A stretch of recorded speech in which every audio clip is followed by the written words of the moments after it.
Hey, what's going on everybody? Welcome back to another video. Today I'm going to be talking about You Might Be the Killer.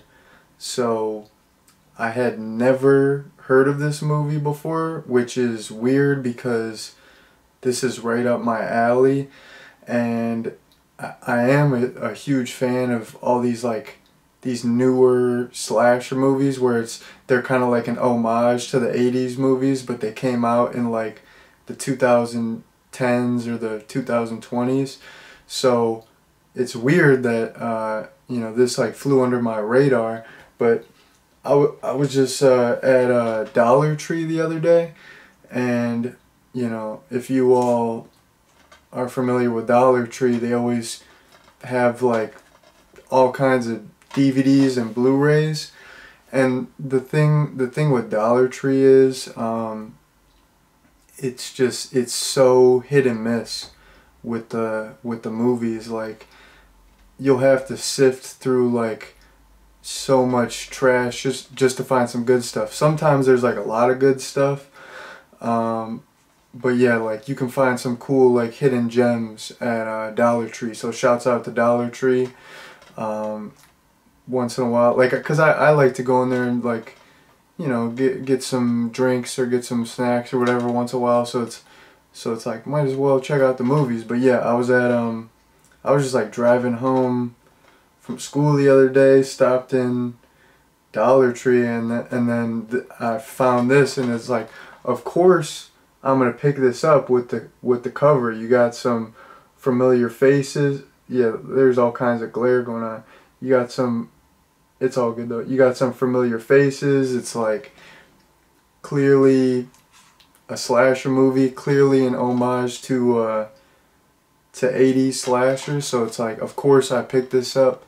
So, that's like the main weapon that the killer uses. It's like this machete with I think it's supposed to be like an alligator skull.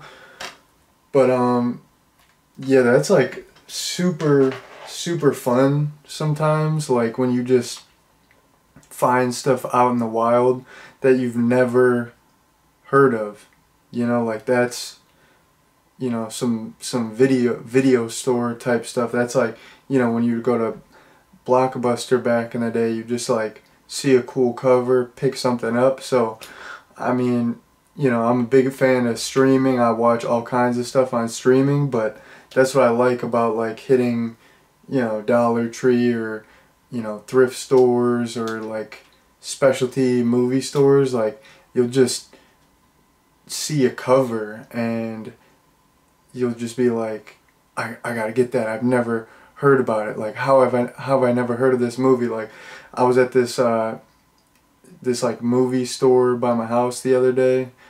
Also, this was like before I picked this up. I got this movie, I haven't reviewed it yet. I don't know when I'm gonna review it, but it was like this trauma movie. It was called like Legend of the Chupacabra, and I'm like, I gotta pick that up.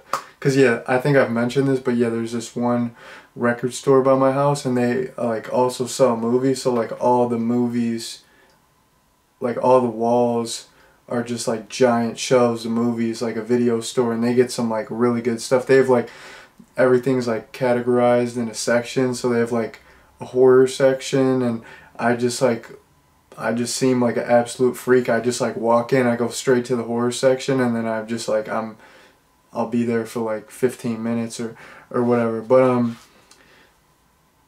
just want to give you all the little story of how I just randomly found this, because that's sometimes fun. If you guys like collect movies and stuff, that's always really fun to just find something you never heard of and check it out. So my general thoughts and feelings about this movie, I actually enjoyed it. I thought it was pretty good. I didn't really have any expectations. I watch a lot of these like newer, lower budget slashers, and some of them are just okay, some of them suck. I mean, this movie wasn't great, but for what it was, like, I thought it was good. I had a fun time with it. So yeah, that's my overall thoughts. Moving on, if you all saw the cover that I showed, I could show it again, but you have some familiar faces going on, all kinds of glare there.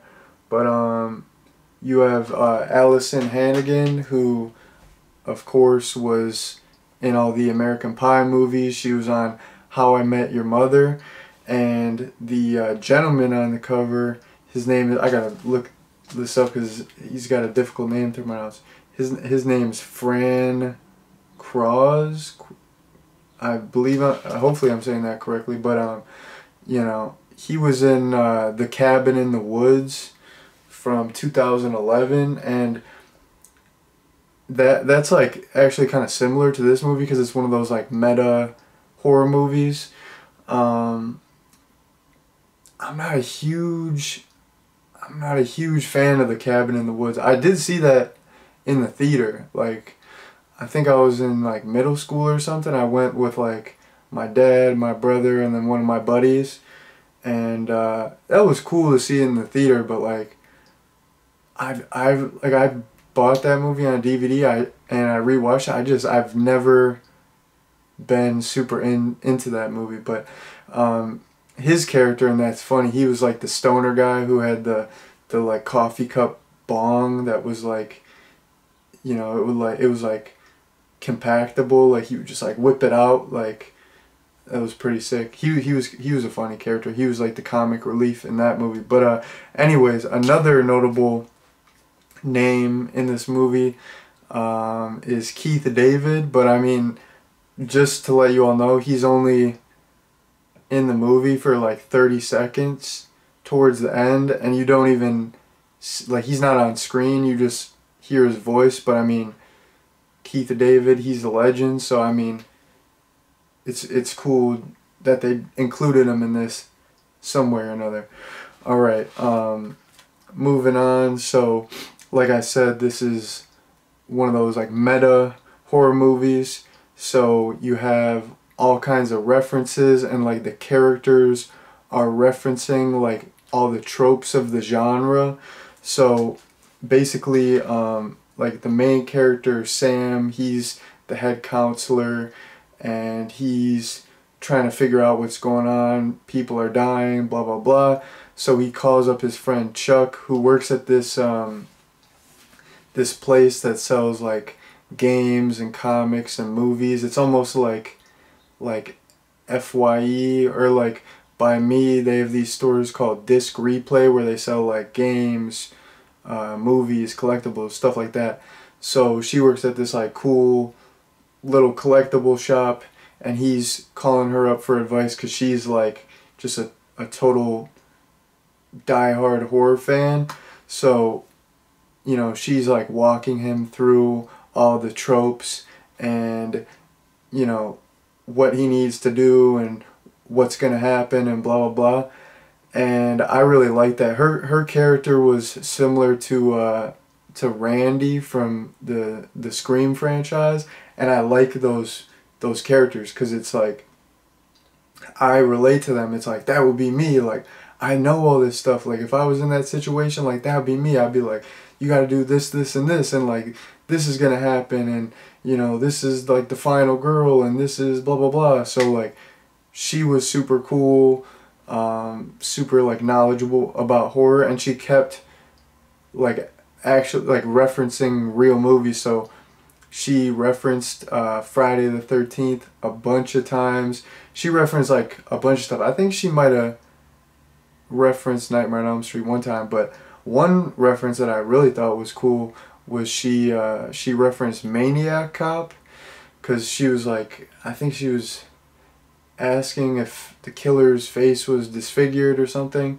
and I don't recall though, I could be wrong with that. I don't know if I'm remembering that correctly, but anyways, she brought up Maniac Cop, and I thought that was more of like an obscure reference. That's not one of like the big name horror movies. I mean, it's still like big in its own right, but it's not like in the big three. It's not like anyone off the street would know it. I haven't seen all the Maniac Cops, but the first Maniac Cop rocks. You got Tom Atkins, you got what's his name, Bruce Campbell. first Maniac Cop rocks. So I thought that was like a cool reference, kind of an obscure reference. And then I kind of mentioned this, but she talks about like the final girl trope and that like the killer might come back and stuff like that. So I mean, I know some people don't really mess with the meta approach, and yeah, like sometimes it is annoying, but I like that type of stuff. So I thought it was pretty fun, and I really liked Allison Hannigan's character. She was awesome. And then moving on here, I thought the premise was actually super unique. So it's basically like there's this mask, this like ancient mask that possesses the wearer.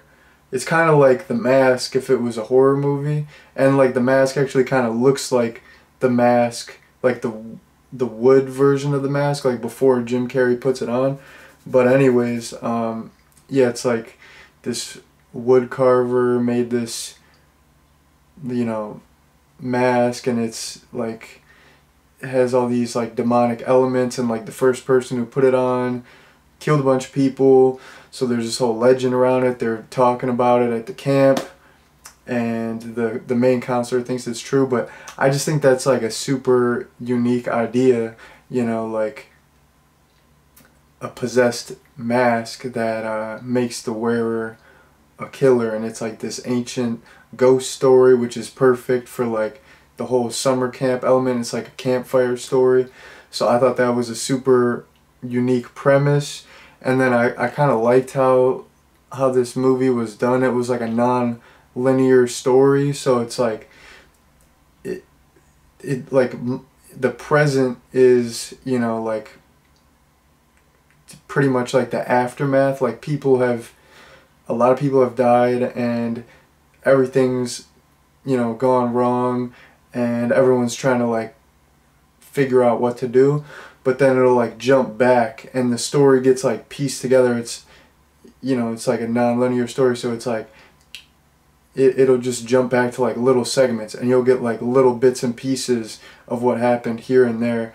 And something that was cool is like they would put like the body count on the screen, like the literal count of how many people died, which was kind of fun. And it was like this cool like red font, like this, it just worked for a horror movie, the font. But like in the beginning it's like body count a lot, and then it would like go back, because like this, it wasn't in like chronological order, so it would go back to like one segment. It would be like body count 0 or like body count 3. So I thought that was pretty cool, and it was like almost kind of funny, because like body count is just like a term that people use when describing horror movies, but it was like a literal, they had like a literal body count. So I thought that was kind of fun. And then moving on to kills here. I don't remember that many of the kills, and I mean, there weren't like a crazy amount, but I thought the kills were decent. Like, it wasn't just a bunch of cutaways. Like, for the most part, all of the kills were pretty gory. You got to see everything, and from my understanding, it was all practical. It looked practical. I mean, of course, nowadays they like touch everything up with like a little bit of CGI, but a lot of the kills were like pretty decent. There was this one like throat slit, and then there was just like spray, and it looked like really realistic. That was really good. So it's a slasher movie, gotta talk about kills. I thought the kills were very serviceable, you know. Definitely some good gore. Not really any inventive or creative kills at all. Like, they were all pretty run-of-the-mill, but I thought like in terms of like gore and practical effects, like the kills were pretty decent. And then I'm gonna touch on like 2 more things, and I'm gonna wrap up the video. So I kind of mentioned this a little bit earlier, but this is a you know, it's a meta slasher movie, and I feel like those movies are kind of hit or miss. Like, a lot of people hate, you know, all these meta movies, because, you know, when like New Nightmare or Scream did it, it was kind of fresh. Like now the whole meta horror movie is kind of played out, which I understand. I think it is played out, and a lot of these like meta horror movies aren't executed that well. I don't think that like in terms of just like as a meta horror movie, I don't think this is like breaking any new grounds. I don't think it's like executed that well, but I still like it because I'm just like a sucker for like those references. Like, oh, they brought up Friday the 13th. They brought up Maniac Cop. They were talking about the final girl trope. They're talking about, you know, the killer might get resurrected in a couple years, whatever. So like, I mean, I'm like an easy man to please. So like, you put some references in there, I'm digging it. So, you know, I understand why people like are more critical of like these meta horror movies, because like a lot of them are just like lazy with it, and you know, it is kind of played out at this point in time. And I don't think this movie broke, like I already said that, I don't think it broke any new grounds with the meta approach, but I thought it was fun. Like I just liked all the references, so there's that. And then the last thing that I wanted to talk about, I just like randomly wrote this in my notes like last minute. Well, of course, because it's the last thing on the list. But yeah, basically like, you know, this is like a summer camp slasher movie. You got all the elements. You got you know, you got the kills. You got the setting. You got the masked killer. I don't think there was any nudity in this, and I don't like care, like I'm not, you know, tripping about that, but that's what I've noticed, like all these newer slasher movies that are like trying to pay homage to 80s slashers, they no, like none of them have nudity. I can't recall like one of these newer ones, because this is like almost like its own subgenre, like stuff like this or like Camp Dread or like Bloody Summer Camp, like, you know, these like low budget direct to DVD homages to 80s slashers from like the 2010s or 2020s. Like that's like almost like a subgenre. Like, you know, it's probably going to be meta, you know, it's probably not going to be like the best thing ever, but yeah, like none of these new ones have any nudity, which, like I said, not a big deal, but it's just like it shows you, like, you know, movies are like different nowadays. Like I don't think really like many movies at all like have nudity anymore. You know, like I think that's like something you just can't really, you know, get away with. I think like actors and actresses like aren't trying to do that nowadays. They're like, you know, because there's like a whole like stigma around it. They're like, you know what, I don't know, I'm trying to, I don't, that could mess up my career, I don't want to do all that. But I mean, low key there were some beautiful, all kinds of beautiful ladies in this movie, so like, you know, I wouldn't have been mad if they included that. But do I care that they didn't include it? No, it's just, we're talking about a slasher movie here, we're talking about an 80s homage, so I don't know, I thought I would bring that up. But yeah, that would have been sick if they did add that, because like pretty much all the women in this were just beautiful. Like the one main guy, Sam, like he kind of had this fling with this one girl, like Amani, and it was just like a summer fling, and she didn't want to like have a relationship, and he's like, I want a relationship, like I'm trying to keep this going. Like I was just watching this and I'm like, I can totally see why he would want to keep this going. Like if I had that going on, I would not want to just like yep, I'll just never talk to you again. Like, you know, like that Amani like was beautiful lady. All, like I said, like all the ladies in this were just like absolutely beautiful. So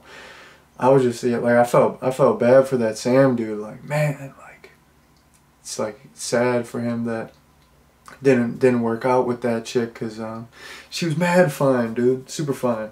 But anyways, I'm getting weird here, talking too much about you know, talking too much about weird stuff. It's not weird stuff, it's just I'm just on here, you know, giving my 2 cents, speaking my mind. But that was the last thing I wanted to bring up. So like I said earlier, my overall thoughts of this movie, I thought it was good. You know, it's a lower budget movie. You know, I don't think it was really released in theaters. I didn't have huge expectations.